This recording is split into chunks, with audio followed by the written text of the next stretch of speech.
سر جی، سر دل اتنے کالے کیوں ہیں؟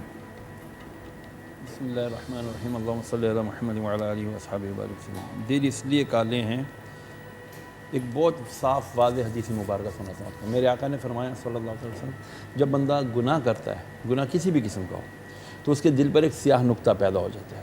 جب وہ کوئی نیکی کرتا ہے، اللہ اس کی برکت سے وہ سیاہ نقطہ ختم کر دیتا ہے۔ لیکن اگر وہ مداومت کرے، کنٹینیو گناہوں پر گناہ کرتا چلا جائے، وہ دوبارہ سیاہ نقطہ پیدا ہو کے پھیلنا شروع ہوتا ہے، یہاں تک کہ وہ پورے دل کو اپنی لپیٹ میں لے لیتا ہے۔ پھر نہ اس پر خوف خدا کی کوئی بات اثر کرتی ہے، نہ ہی عشق رسول کی کوئی بات اثر کرتی ہے۔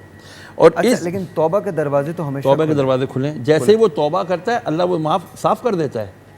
ایک اشک نبی علیہ الصلوۃ والسلام کے حدیث مبارکہ مفہوم عرض کرتا ہوں، کسی کے آنکھ سے نا، مومن کی آنکھ سے مکھی کے سر کے برابر خوف خدا کا آنسو اس کے سارے نامے اعمال کے گناہوں کو مٹا دیتا ہے۔